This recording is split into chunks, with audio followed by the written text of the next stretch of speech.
Bismillahirrahmanirrahim. Nahmaduhu wa nusalli ala rasulihil karim amma ba'd.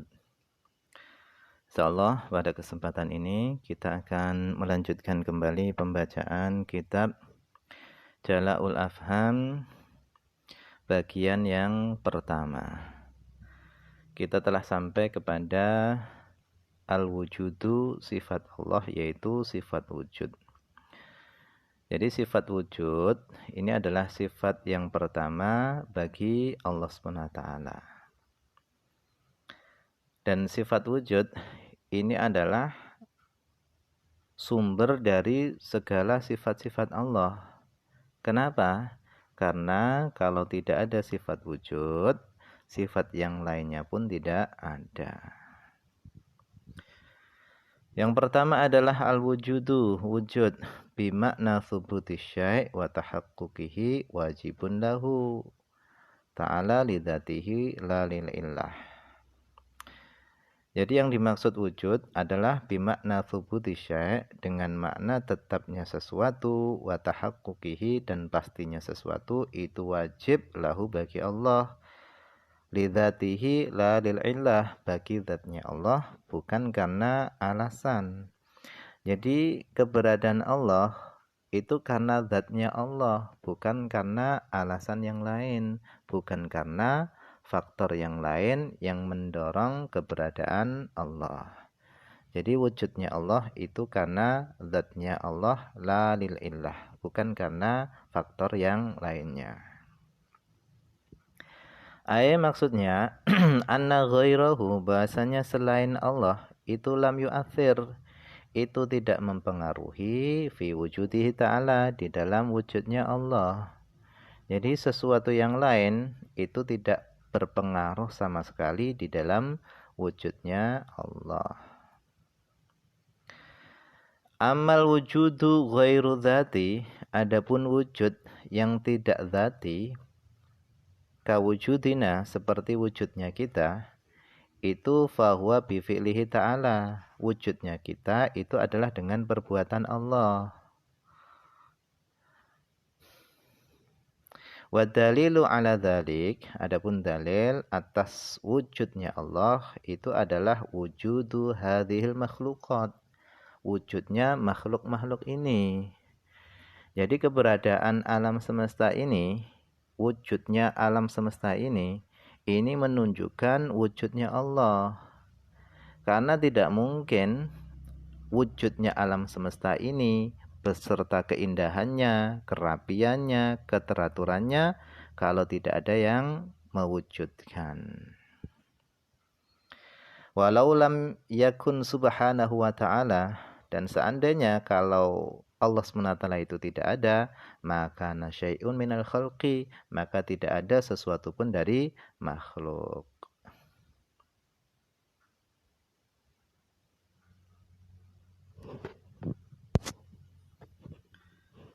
Qala ta'ala, Allah SWT berfirman, Innani anallahu la ilaha illa ana fa'budni. Innani, sesungguhnya aku adalah Allah, la ilaha illa ana, tidak ada Tuhan kecuali aku, fa'budni, maka sembahlah aku. Jadi di dalam ayat ini Allah SWT berfirman, tidak ada Tuhan kecuali aku.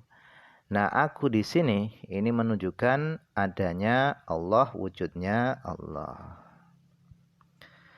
Allah SWT berfirman, awalam yatafakkaru fi anfusihim, apakah mereka tidak berpikir pada diri-diri mereka sendiri, ma khalaqallahu samawati wal arda wa ma bainahuma illa bil haqq, tidaklah Allah SWT menciptakan langit-langit, bumi-bumi, tidaklah Allah SWT menciptakan langit-langit dan bumi dan apa saja yang ada di antara keduanya, apa saja yang ada di antara langit dan bumi, illa, kecuali Allah SWT menciptakan itu semuanya, illa bilhaq, kecuali dengan tujuan yang benar. Wa ajalim musamma, dan waktu yang telah ditentukan. Wa inna katsiran minan nasi bi liqa'i rabbihim lakafirun, dan sesungguhnya kebanyakan daripada manusia berjumpa dengan Allah, mereka itu benar-benar mengingkari. Artinya orang-orang kafir itu tidak percaya dengan adanya hari kebangkitan, yaitu hari berjumpa dengan Allah.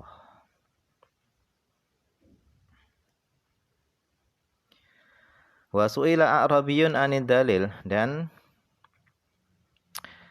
seorang Arab Badui itu ditanya tentang dalil, yaitu A'rab, orang-orang Arab Badui itu ditanya tentang dalil.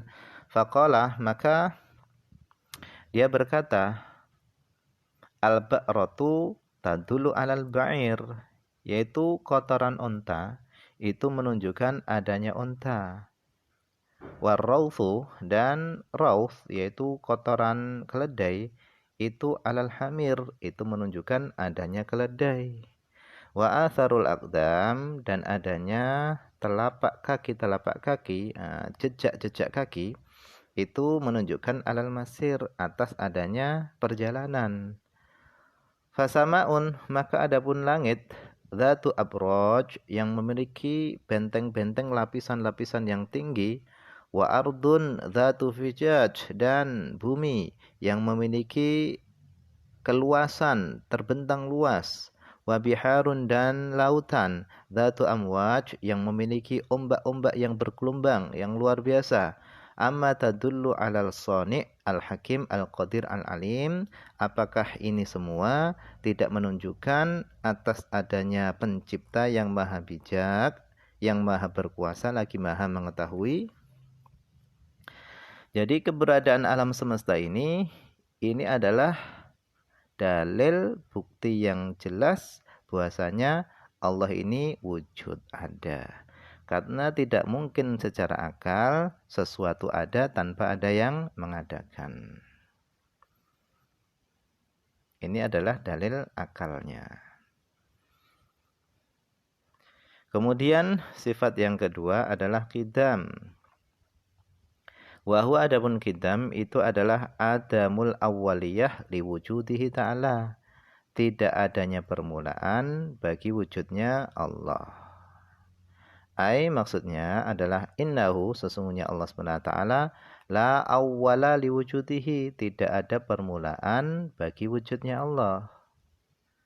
Li'annahu jalla sya'nuhu masdaru hadhil kainat, karena sesungguhnya Allah SWT itu permulaan dari segala sesuatu. Wa mujidu hadhil mujidat, wa mujidu hadhil mawjudat, dan Allah SWT adalah zat yang mewujudkan segala sesuatu yang ada. Fala budda, maka harus ayakuna sabiqan 'alaiha. Nah, karena Allah SWT adalah zat yang mewujudkan segala sesuatu yang ada, fala budda, maka harus ayakuna sabiqan 'alaiha, harus adanya Allah itu lebih dulu, wujudnya Allah SWT itu lebih dulu 'alaiha, dari segala sesuatu yang ada. La yataqaddamuhu ta'ala syai'un, tidak mendahului Allah syai'un, sesuatu apapun. Qala ta'ala, Allah SWT berfirman, huwal awwalu wal akhiru wal zahiru wal batin wa huwa bikulli syai'in alim. Huwal awwalu, dialah yang maha awal, wal akhiru, yang maha akhir, wal zahiru, yang maha zahir, wal batinu, yang maha batin. Wa huwa bikulli syai'in alim, dan dialah Allah terhadap segala sesuatu itu alim, maha mengetahui. Kemudian sifat yang ketiga adalah baqa.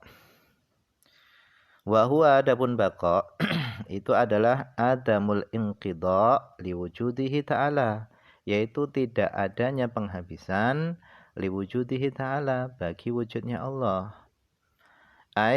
Maksudnya adalah innahu ta'ala daimul wujud min ghairi ghayatin, bahwasanya Allah SWT itu daimul wujud, senantiasa wujud, min ghairi ghayatin, tanpa ada pungkasannya.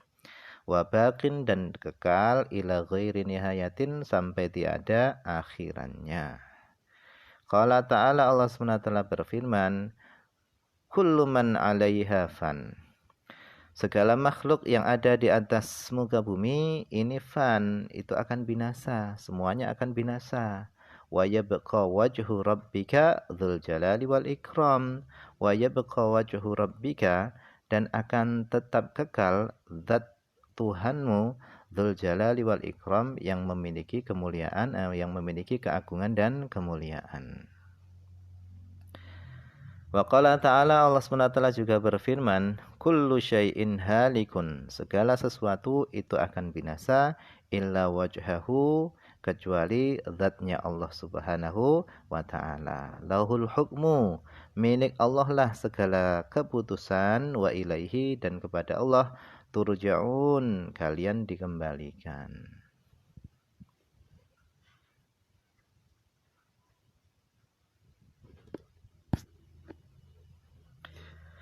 Kemudian sifat yang keempat bagi Allah adalah mukhalafatuhu ta'ala lil hawadith, yaitu berbedanya Allah dengan makhluk-makhluk. Wa huwa, adapun mukhalafatuhu lil hawadith itu adalah adamu mumatsalati syai'in minal hawadith lahu subhanahu wa ta'ala. Yang dimaksud dengan mukhalafatuhu ta'ala lil hawadith itu adalah adamu mumatsalati syai'in minal hawadith, tidak samanya sesuatu apapun minal hawadith daripada makhluk-makhluk lahu sama dengan Allah.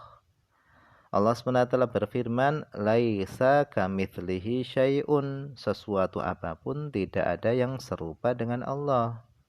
Wa huwas samiul basir, dan dialah Allah yang maha mendengar lagi maha mengetahui. Basir.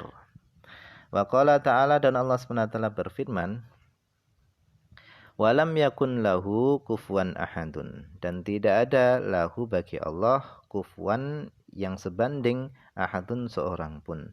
Seorang pun daripada makhluknya Allah SWT tidak ada yang sebanding dengan Allah.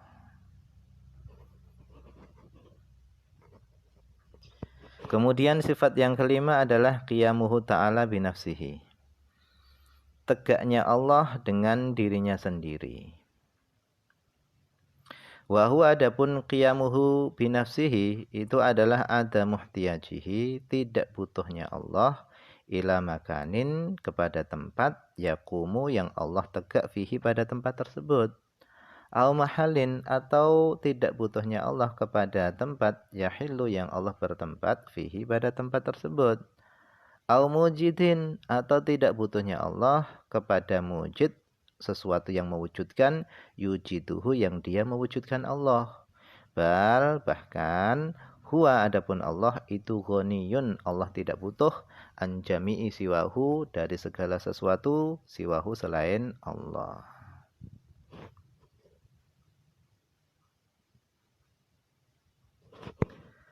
Qala ta'ala, Allah SWT berfirman, wa anatil wujuhu lil hayyil qayyum, dan seluruh wajah-wajah itu tunduk kepada zat yang maha hidup lagi maha berdiri sendiri. Surah Toha ayat 111. Anat maksudnya khoda'at, yaitu khoda'at, tunduk. Wa qala ta'ala, Allah SWT berfirman, ya ayuhan nas antumul fuqara'u inallah wallahu huwal ghaniyul hamid. Ya ayuhan nas, wahai manusia, antumul fuqara'u ilallah, kalian semua butuh dengan Allah. Wallahu huwal ghaniyul hamid, dan Allah SWT itu ghaniyu, yaitu zat yang tidak butuh, al-hamid, lagi maha terpuji.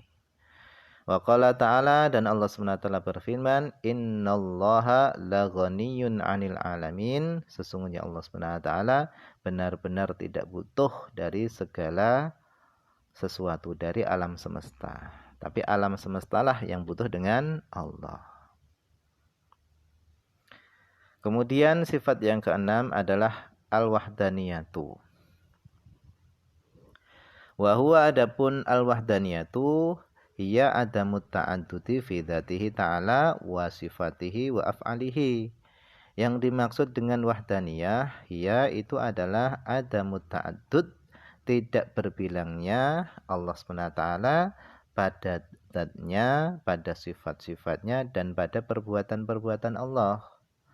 Wa wahdatul zat maknaha, adapun wahdatul zat itu maknanya adalah anna dzatahu, bahasanya zat Allah laisat murakkabatan, tidaklah tersusun, zatnya Allah tidaklah tersusun min ajzain, dari bagian-bagian. Walaisa fil khalqi dzatun kadzatihi, dan tidak ada pada makhluk zat seperti zatnya Allah. Wa wahdatus sifat, yang dimaksud dengan wahdatus sifat maknaha adalah annahu laisa li ahadin sifatun tushbihu sifatan min sifatihi ta'ala, bahwasanya tidak ada bagi seorang pun sifatun sifat tushbihu, yang sifat tadi menyerupai sifatan satu sifat min sifatihi, daripada sifat-sifatnya Allah. Walaisat sifatuhu muta'addidatan, dan tidaklah sifatnya Allah itu muta'addidatan, berbilang, min jinsin wahidin, dari satu jenis, kaqudrataini wa iradataini, seperti dua kudrah atau dua iradah. Wallahu a'lam. Ini saja yang bisa dibaca pada kesempatan ini, semoga ada manfaatnya.